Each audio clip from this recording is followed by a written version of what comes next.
Hello साथियों, नमस्कार, आदाब, सत श्री अकाल, गुड मॉर्निंग। कैसे हो आप सब? आज का सुबह सुबह आप सबके लिए बहुत ही शानदार होने वाला है।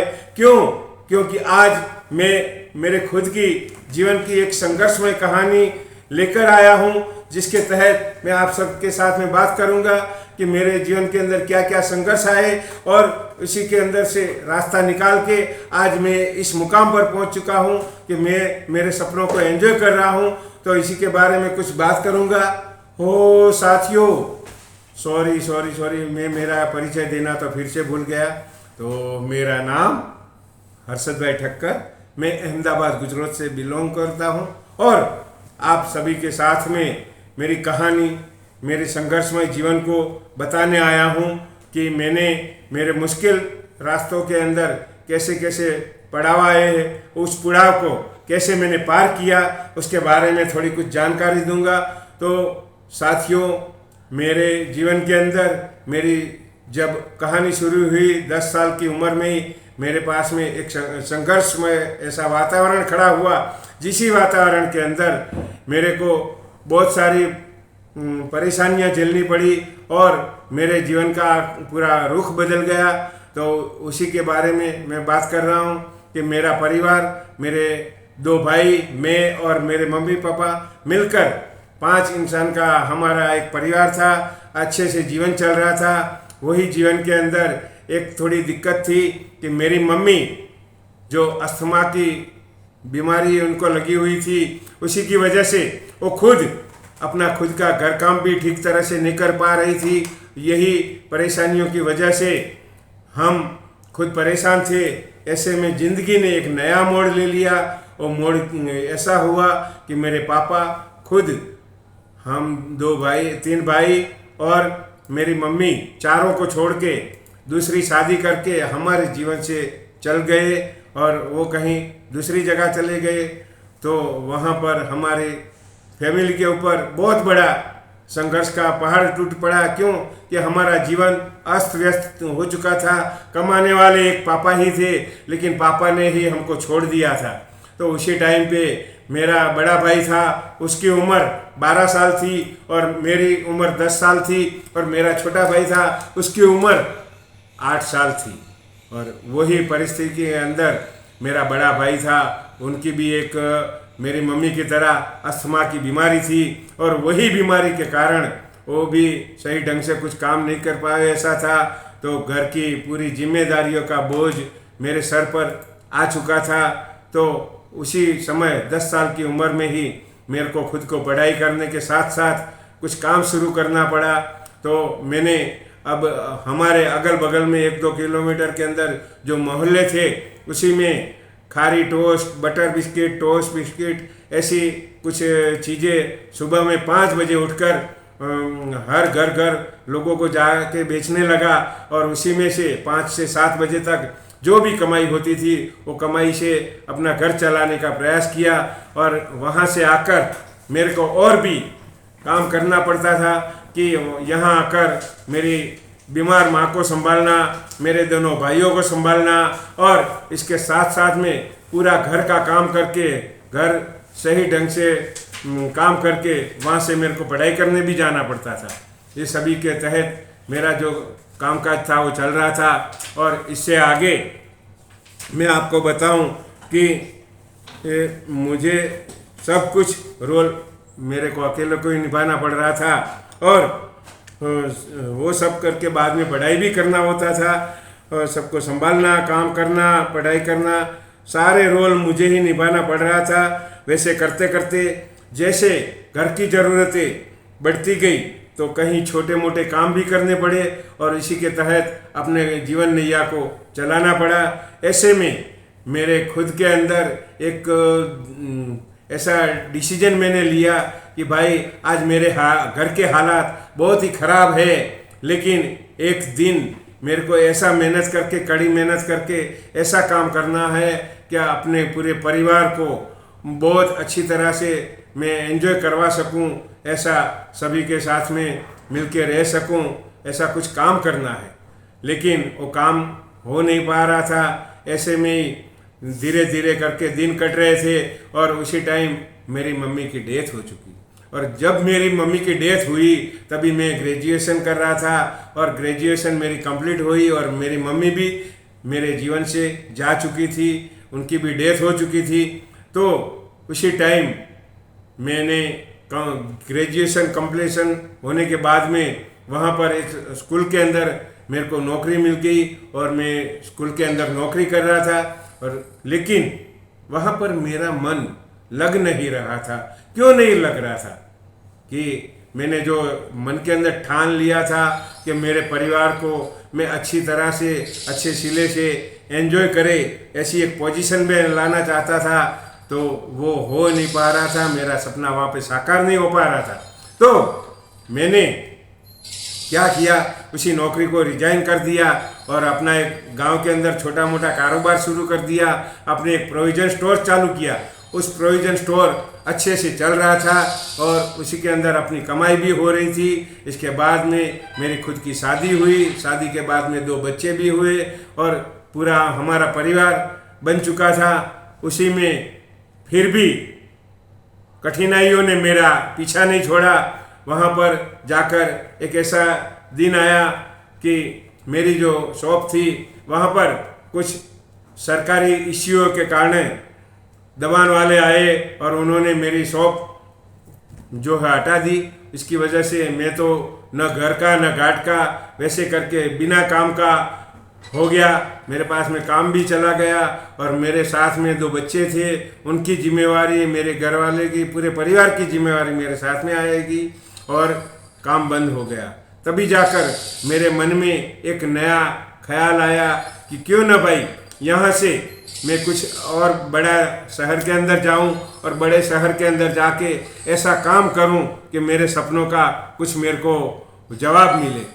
तो इसी की वजह से मैं अहमदाबाद आया और अहमदाबाद आकर के मैंने नए सिले से अपनी एक प्रोविज़न स्टोर्स नरोडा GIDC में शुरू किया और वहाँ पर वो शॉप चलाते हुए मैं काम कर रहा था। बहुत ही अच्छी खासी आमदनी थी, बहुत अच्छी शॉप चल रही थी। लेकिन फिर भी कठिनाइयों ने, संघर्षों ने मेरा पीछा नहीं छोड़ा तो नहीं छोड़ा। और क्या हुआ कि वहाँ पर एक बार पूर प्रकोप हो गया, पूरा विस्तार के अंदर पानी भर गया। उसी में मेरी भी दुकान गरका हो चुकी थी और वो जो दुकान मेरी जो गरका हुई उसी की वजह से मेरे को बहुत सारा नुकसान झेलना पड़ा और वो सभी माल मेरा पानी पानी हो गया। फिर से मेरे को नए सिले से खड़ा होने का तैयारी करना पड़ा। जैसे ही खड़ा होने की तैयारी की उसी टाइम पे वो खड़ा करने की तैयारी की, तभी जाकर 2 साल के अंदर और एक नया संघर्ष आया, नई बातें आई, जिसकी वजह से फिर से मैं रास्ते पर आ गया। वो बातें क्या थी इसके बारे में मैं बताऊं कि 2 साल के बाद में 2000 के साल आया। उसी टाइम पे गवर्नमेंट ने कुछ ऐसे पॉल्यूशन के कानून बनाए जिसके तहत मेरी फैक्ट्री नरोडा GIDC में चल रही थी। वहाँ पे सभी केमिकल की फैक्ट्रियाँ थी। तो सरकारी कानून की वजह से फैक्ट्रियाँ सभी फटोफट बंद होने लगी और जब भी फैक्ट्रियाँ बंद होने लगी तो काफ़ी मेरे को नुकसान झेलना पड़ा। मेरे खुद जो कस्टमर थे उनके पास बहुत सारे पैसे, कम से कम उसी टाइम के 5-7 लाख रुपया मेरा जो है उधारी में फंस गया था और लोग भी जा चुके थे, धंधा भी बंद हो गया और पैसा भी चला गया। दोनों मेरे हाथ से चला गया। जो चला गया उसी टाइम पे मेरे पास में और कोई ऑप्शन नहीं था, मैं रास्ते पर आ चुका था। तो फिर मैंने साइकिल के ऊपर मेरा एक छोटा सा कामकाज शुरू किया। उस कामकाज को करते करते और अपने बच्चों को संभालना, अपने परिवार को संभालना और मेरे पास में बहुत सारा बाजार का कर्ज भी हो चुका था। कर्जदारों का कर्ज उतारना और घर चलाना, सभी माहौल के अंदर मैं इतना गिर चुका था जिसकी कोई सीमा नहीं। तो वहाँ पर मेरे बच्चों के लिए मैंने कुछ सपने बोए थे, उस सपनों का तो अभी सवाल ही नहीं उठ रहा था। ऐसे करते मेरा जीवन कट रहा था और उसी टाइम मेरे पास में एक ऐसी बड़ी अपॉर्चुनिटी आई जो मेरा एक दोस्त था वो मेरे पास में लेके आया, जो एक नेटवर्क मार्केटिंग था, डायरेक्ट सेलिंग बिजनेस था। और उसी तहत उन्होंने जो प्लान बताया मेरे को कि ऐसे ऐसे करके उसमें पैसा आप बहुत सारे पैसे कमा सकते हो और उसी के अंदर आप जो चाहो वो कर सकते हो। बिना इन्वेस्टमेंट का ये व्यापार है और पैसा लाखों करोड़ों में कमाया जा सकता है।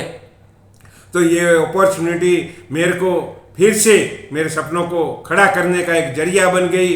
और मेरे जो सपने मर चुके थे, मैंने जो सपने जो देखना छोड़ दिया था, वही सपने मेरे को फिर से खड़े होने का एक सपना दिखाई दिया कि हाँ, अभी मैं मेरे सपनों को देख सकता हूँ, आगे बढ़ सकता हूँ।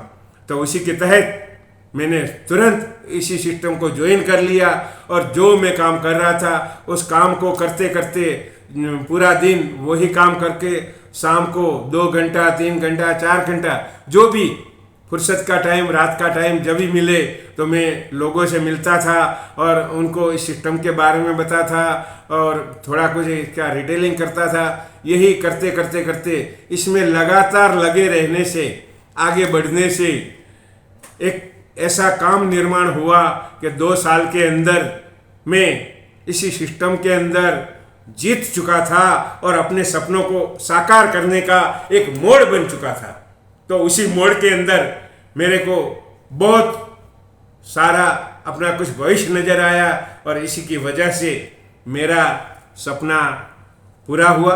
कैसे हुआ कि जिस दिन मैं अहमदाबाद में आया उस टाइम पे मेरे दिमाग के अंदर एक सपना लेके आया था कि मेरे एक बच्चे को मैं डॉक्टर बनाऊंगा, दूसरे बच्चे को इंजीनियर बनाऊंगा और दोनों बच्चों को अच्छी पोस्ट पर लाके उनके भविष्य को मैं बहुत ही बड़ा करूंगा। ऐसा जो मैंने सोचा था वो सपना खड़ा करने का मेरे को एक मौका मिल गया और उसी मौके के तहत आज मेरा एक बच्चा डॉक्टर है और एक मेरा बच्चा इंजीनियर है। दोनों बच्चे अपने सही जगह पे सही पोस्ट पर अच्छे काम पर है। और उसके साथ साथ में मैंने भी मेरा जो बिजनेस छोटा था उसको बड़ा कर लिया और उस बड़े बिजनेस को आज मैंने एक मैन्युफैक्चरिंग प्लांट के रूप में चला रहा हूँ। मेरी खुद की एक मैन्युफैक्चरिंग प्लांट है और उसी के अंदर मैं अपना सब कुछ काम कर रहा हूँ। और इसी के साथ साथ में उस बड़े बिजनेस के साथ में मैंने अपने जीवन के अंदर गाड़ी बंगला सभी हासिल कर लिया और आज RCM इस सिस्टम की वजह से मैं कुछ आगे बढ़ पाया, अपने सपनों को साकार कर पाया और आज अपने फैमिली के साथ में बड़े जोर से मैं कह रहा हूँ कि मैं मेरी ज़िंदगी को अपने सपनों को साकार करके मैंने जो आज काम किया उसी की वजह से एंजॉय कर रहा हूँ और पूरी मेरी फैमिली मेरे साथ में है। अच्छी तरह से सब अपना जीवन गुजार रहे, एंजॉयमेंट कर रहे। तो आपने भी अपनी कम उम्र के अंदर कभी कोई सपना देखा होगा, कभी कुछ सोचा होगा और बड़े होते ही आपके पास में भी मेरे जैसे कोई संघर्ष आए होंगे और उसी संघर्ष की वजह से आपने जो सपने देखे वो सपने अगर मृतः प्राय हो चुके हैं और इसी को खड़ा करने की कोई गुंजाइश नहीं है तो मेरे पास में आइए और मेरी चैनल को सब्सक्राइब कीजिए, उसको लाइक कीजिए और डिस्क्रिप्शन में मेरा जो पता और फ़ोन नंबर दिया गया है उसी के तहत मेरे को कॉल कीजिए। अगर आप अपने सपनों को साकार करना चाहते हो, अपने सपनों को जीना चाहते हो, अपने फैमिली की सुरक्षा चाहते हो और अपने जीवन के अंदर कुछ बड़ा मुकाम हासिल करके अपने जीवन को आबाद बनाना चाहते हो, अपनी अगली पीढ़ी के लिए कुछ काम करना चाहते हो तो आइए मेरे साथ। मैं आप सबके साथ में मिलकर अपनी सिस्टम के साथ में रहकर आपकी हेल्प करके, आपकी मदद करके अपने सपनों को फिर से खड़ा करने का एक मौका आपको मिल रहा है। उसी को आप आज ही एक्सेप्ट कर लीजिए जैसे मैंने उस दिन कर लिया था। आज आपके पास भी ये मौका है कि अपना सपना जो है उसको खड़ा करने के लिए आप एक डिसीजन लीजिए और वो डिसीजन के अंदर मैं आपके साथ रहूँगा। आपके साथ में रहकर आपको इस सिस्टम के बारे में सारी जानकारी देकर आपकी हेल्प करके आपने सपनों को देखा हुआ है उसी को मैं उजागर करके उसी सपनों से आपका जीवन, आपका परिवार खुशहाल करने का मैं एक वादा देता हूँ। तो उसी सिस्टम के अंदर मैंने जो देखा था वो पाया है, आप भी पा सकते हो। इसी के लिए आइए मेरे साथ। जय हिंद, जय हिंदुस्तान, जय भारत, जय हिंद।